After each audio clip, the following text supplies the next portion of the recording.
Je veux que ton année 2025 soit la meilleure année que tu aies connue, tant d'un point de vue financier que d'un point de vue personnel. Il y a quelques années, en 2021, j'ai décidé de littéralement transformer toute ma vie. J'ai changé mon état d'esprit, j'ai commencé à lire plus, à me former, à investir plus d'argent, à développer de nouvelles sources de revenus. Et en seulement un an, j'ai transformé toute ma vie et tout mon avenir. Et c'est de loin la meilleure décision que j'ai pu prendre. Et donc c'est pour ça qu'aujourd'hui, je vais te partager 6 règles que je me suis imposées durant cette année et qui m'ont permis d'avoir de véritables changements et surtout de vrais résultats. Mais avant qu'on commence, je tenais à te dire quelque chose. Cette vidéo, c'est pas une vidéo à prendre à la légère. C'est pas une autre vidéo que tu vas écouter vite fait, en fond, en te brossant les dents et que tu vas oublier 5 minutes après. Moi, je veux que tu aies des vrais résultats. Je veux qu'en sortant de cette vidéo, tu implémentes les différentes règles que je vais te donner. Je veux qu'en sortant de cette vidéo, tu prennes des notes, tu commences à faire des listes, tu te mettes en place des objectifs et que surtout tu passes à l'action. Parce que le seul moyen d'avoir des résultats, c'est de passer à l'action. C'est bien d'écouter, c'est bien d'apprendre, mais surtout, il faut faire.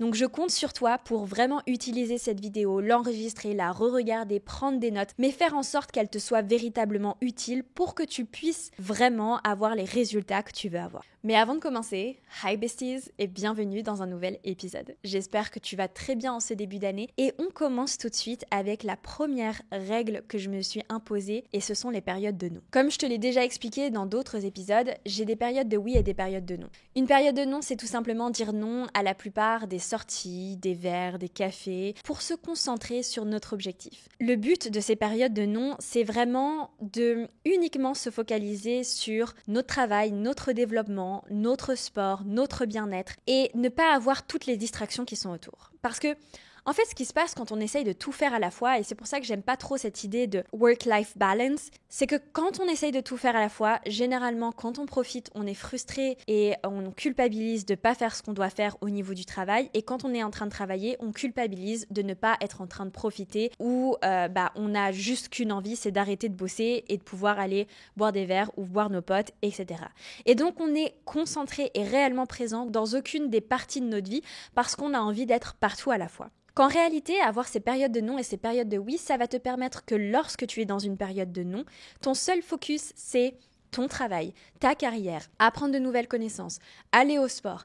Et tu vas être vraiment à 100% concentré sur toi. Et quand tu fais ça, tu vas aussi aller beaucoup plus vite. Tout simplement parce que si tu es constamment en train d'écouter des podcasts sur, par exemple, la création de ton business, comme moi ça pouvait être le cas, écouter des livres audio, parler avec des personnes de ça, avoir des mentors, faire des formations, tu vas voir toutes les opportunités qui sont autour de toi parce que tu vas être constamment connecté à ta vision et à ton objectif. Tu vas aussi avoir tout le temps nécessaire pour pouvoir étudier, pour pouvoir analyser ce que tu as besoin d'analyser, pour pouvoir travailler sur toi, pour pouvoir aller en profondeur dans chaque sujet et tu vas avoir beaucoup plus de résultats. Et quand tu vas être dans des périodes de oui, tu vas pouvoir profiter et te dire ok, je fais ce qui doit être fait, mais je vais pas me mettre de lourds projets, je vais pas me mettre de lourds objectifs, je vais plutôt faire ce qui est nécessaire de faire et je vais réellement profiter avec mes proches et être présent ou présente auprès d'eux. En faisant ça, tu vas réellement augmenter ta capacité de concentration et ta capacité mentale. Lorsque tu es dans des périodes de non, tu vas être 100% concentré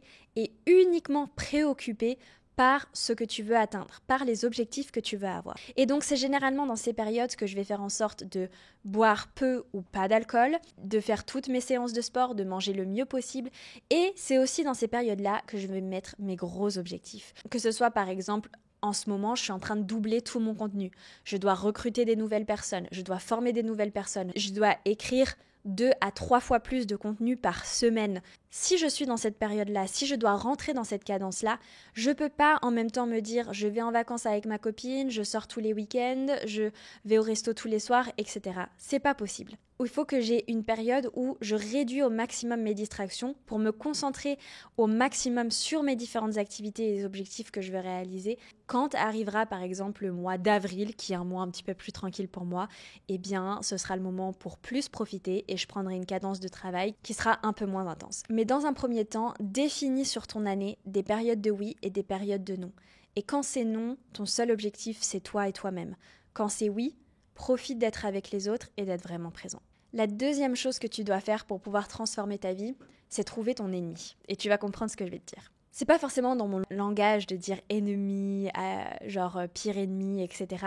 En réalité, ça vient du livre de Patrick Bet-David, Choose Your Enemies Wisely. C'est un livre qui explique tout simplement que si tu veux réussir à faire des choses qui sont difficiles, qui vont te demander de travailler quand personne n'est en train de travailler, de te réveiller tôt alors que tout le monde dort, d'aller à la salle de sport alors que t'as la flemme, de manger une salade alors que tout le monde mange un hamburger, il va falloir savoir pourquoi tu le fais. Et certes, c'est bien d'avoir une vision, d'avoir un objectif, mais c'est aussi très fort de savoir ce que l'on ne veut pas et ce que l'on ne veut plus. Et c'est ça notre ennemi. Pour certaines personnes, vous connaissez un petit peu ma situation. J'ai grandi dans une famille monoparentale, j'ai une partie de ma famille qui avait très peu, voire pas du tout d'argent. J'ai pu voir les conséquences de l'alcool sur des personnes, les conséquences que pouvait avoir le fait de manquer d'argent et d'être dans une certaine précarité. Et en fait, j'ai vécu des choses qui étaient tellement difficiles que jamais je ne veux que mes enfants puissent vivre cela et jamais je ne veux revivre cela. Et c'est ça mon ennemi. C'est-à-dire que quand j'ai des moments difficiles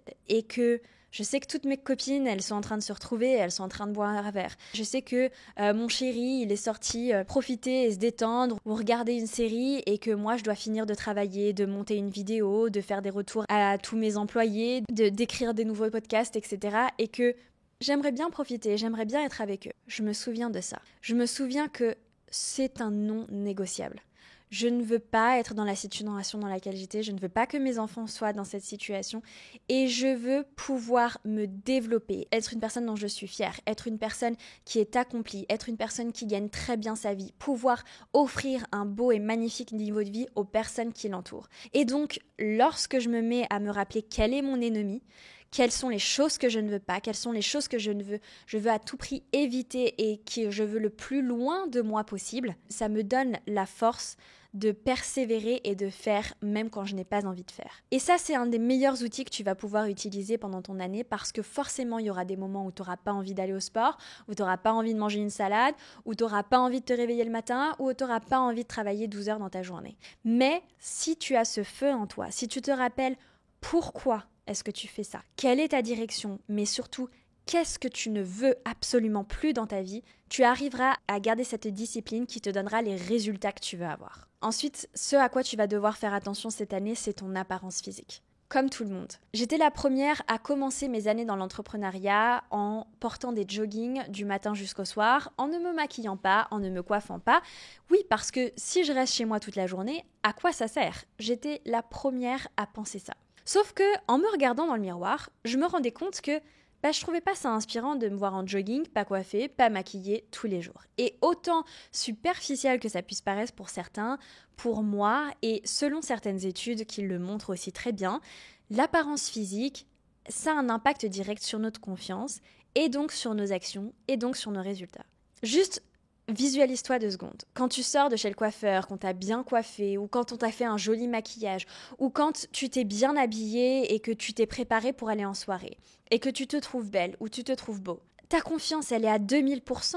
Tu te sens plus prêt à aller aborder des gens, à parler avec certains, à faire des blagues, à communiquer avec les autres parce que tu as confiance en toi, en ton apparence. Et en réalité, ton apparence, c'est la première chose qui se présente à la personne d'en face. Et donc forcément, si tu es à l'aise avec ce que tu présentes, tu vas être à l'aise avec la personne que tu es et donc plus à l'aise dans les communications aussi avec cette personne. Et on sait tous que la communication, elle est essentielle dans notre monde. Donc cette année, fais attention à ton physique. Fais du sport, prends soin de toi, prends le temps de te coiffer, te maquiller si tu te maquilles, bien t'habiller et être à l'aise dans ton corps, à l'aise avec toi-même. Et tu verras que cela aura un impact immédiat sur tes résultats. L'autre chose sur laquelle tu dois travailler et qui est absolument impératif si tu veux réellement une transformation, c'est ta solidité financière. Personne ne peut évoluer et se transformer et atteindre ses objectifs avec sérénité et solidité si derrière il n'y a pas une solidité financière et une sécurité financière. Si constamment tu es anxieux à propos de tes factures, du paiement du loyer, de la Wi-Fi, etc., tu vas mal dormir, tu vas être constamment angoissé et tu seras pas bien. Et forcément, tu pourras pas prendre certains risques, tu pourras pas faire certaines formations, tu pourras pas investir ton argent, t'enrichir, te sentir à l'aise de prendre certaines décisions, de faire certaines actions parce que tout simplement tu ne seras pas à l'aise financièrement. Ta solidité financière, c'est le meilleur cadeau que tu puisses te faire. Savoir que tu peux faire face à n'importe quel imprévu, parce qu'on en a tous dans la vie.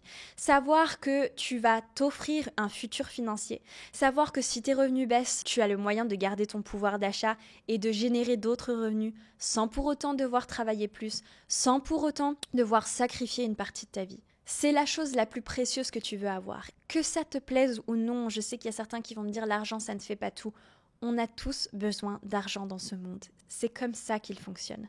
Si tu veux un toit sur la tête, si tu veux manger, si tu veux te loger, si tu veux des soins médicaux, que ce soit pour toi ou pour tes proches, tu vas avoir besoin d'argent. Et donc le meilleur cadeau que tu puisses te faire, c'est t'offrir cette solidité financière. C'est pour ça qu'investir son argent, c'est extrêmement important. Quand je parle d'investir son argent, c'est pas forcément pour tout de suite. Pourquoi ? Parce que la plupart d'entre nous, on peut profiter encore de nos belles années où on a du temps et de l'énergie pour générer un max de revenus. Mais qu'est-ce qui va se passer dans quelques années ? C'est qu'on n'aura plus forcément l'énergie ou le temps, ou autant de temps et autant d'énergie pour générer tous les revenus qu'on a envie de générer. L'objectif, c'est pas d'être riche pendant quelques années, c'est d'être riche à vie.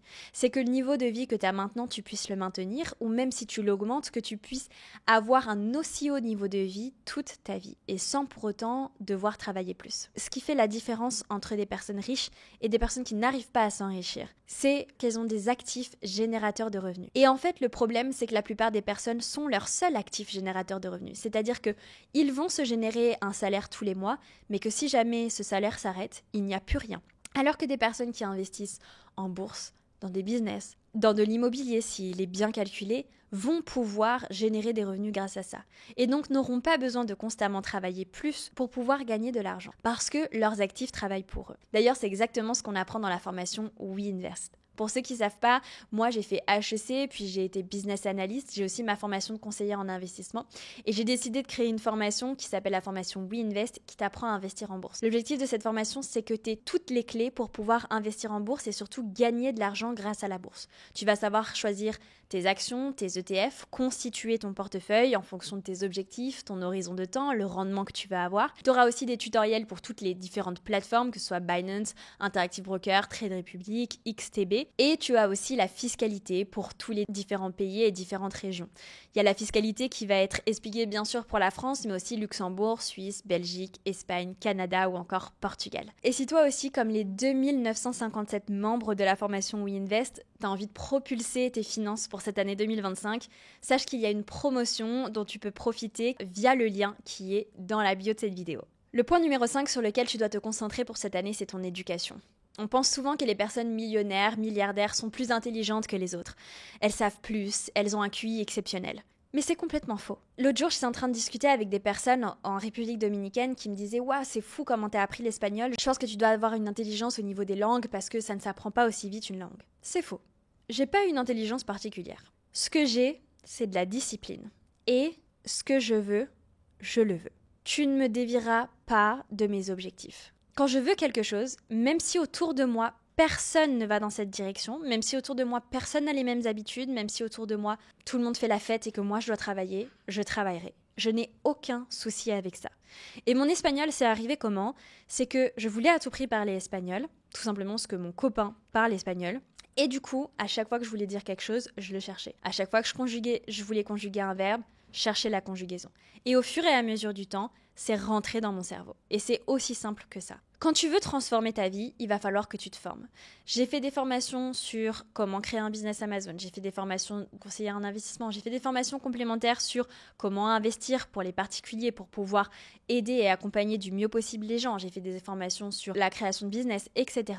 En fait, se former et s'éduquer, c'est la clé. C'est-à-dire apprendre un nouveau langage, apprendre des nouvelles choses qui vont te permettre de développer de nouvelles compétences que tu vas pouvoir potentiellement monétiser ou que tu vas pouvoir utiliser pour te développer toi en tant que personne, pour t'améliorer, pour devenir une meilleure personne, pour devenir une personne que tu admires plus ou pouvoir avoir plus de facilité dans certains domaines. Bref, ce sera forcément positif pour toi et ça t'ouvrira forcément des portes d'une manière ou d'une autre. Par exemple, j'avais fait la formation à Harvard de Negotiation Mastery en négociation et le but au départ, c'était d'avoir une promotion dans le taf que je faisais à l'époque, dans l'entreprise pour laquelle je travaillais. Il s'avère que ça n'a pas été le cas, mais que que c'est une compétence qui m'a été utile après quand j'ai créé mes différents business, quand j'ai après commencé à employer de nouvelles personnes, etc.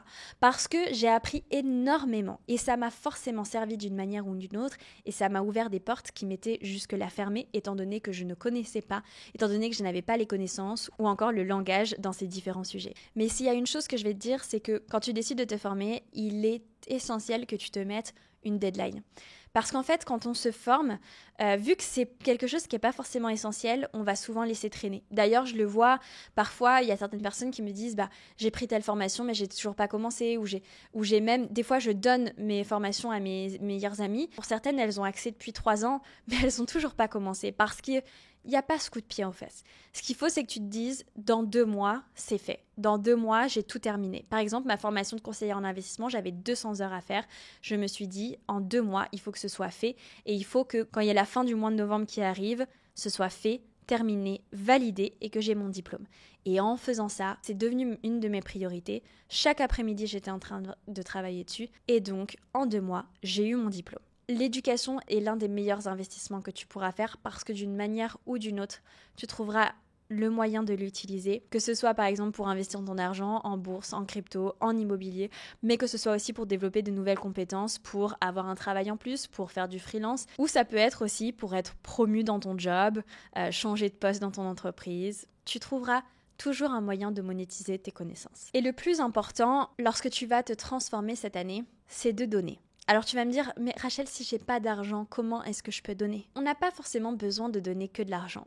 On peut aussi donner du temps. Mais c'est une valeur qui est selon moi très importante de cultiver. Prendre l'habitude de donner, d'être généreux, de partager, que ce soit de son temps, que ce soit un bon petit plat, que ce soit un conseil, que ce soit une connaissance, que ce soit de l'argent, c'est entraîner son cerveau et intégrer la croyance que lorsque l'on donne, ça ne veut pas dire que l'on nous enlève.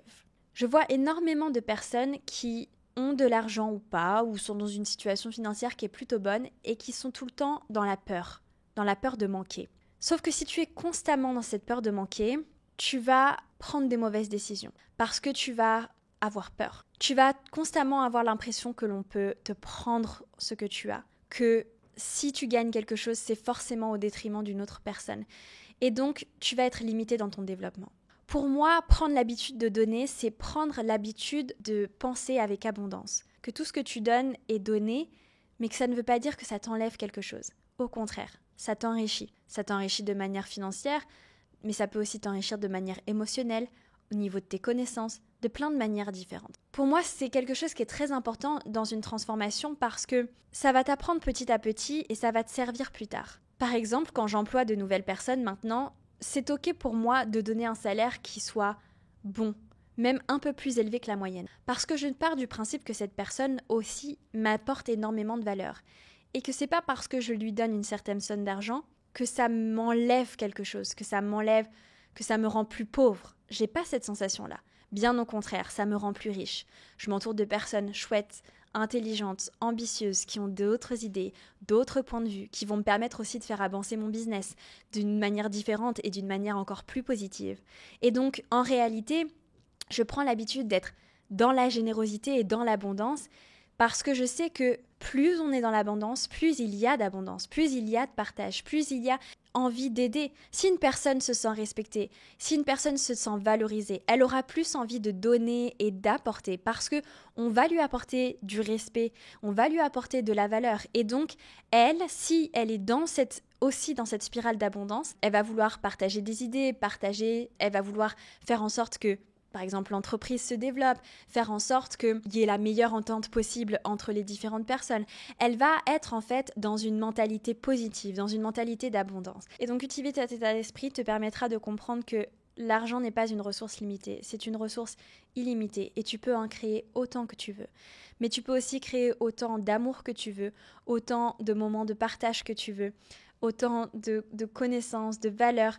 Tout est illimité et c'est à toi de créer. Ce n'est pas parce que tu donnes que tu prends à une autre personne et bien au contraire. Moi, c'est vraiment quelque chose qui me choque quand je vais par exemple à un anniversaire et qu'on est 20 personnes à inviter et que la personne a mis littéralement 3 cubes de fromage sur la table. C'est tellement un état d'esprit de manque Parce que je suis d'accord, peut-être qu'on ne peut pas dépenser 200 euros de courses pour inviter 20 personnes et en même temps on a envie d'inviter tous ses amis. Mais ce serait tellement plus dans le partage et tellement plus dans l'abondance que de faire un gros plat de pâtes avec un paquet de pâtes qui coûte 1 euro, 2 euros. Tu mets une grosse barquette de beurre et plein de fromage.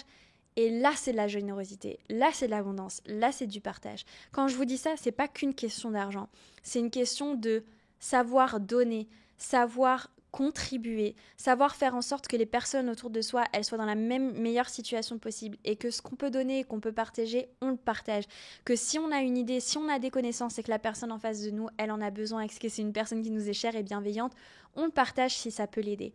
Et en fait, en faisant ça, on crée un environnement qui est beaucoup plus positif et beaucoup plus propice à notre développement que lorsqu'on veut garder tout pour nous et qu'on a peur constamment de manquer. J'espère en tout cas que tu vas implémenter ces 6 différentes règles. Je compte sur toi pour prendre des notes, pour les implémenter et surtout pour avoir de vrais résultats. Et je t'attends en commentaire pour que tu me partages les différentes choses que tu as implémentées et on se retrouve d'ici un an pour que tu me dises ce que tu as réalisé. Je te remercie de m'avoir écouté jusqu'ici et je t'invite à t'abonner si tu as apprécié le contenu. À très bientôt!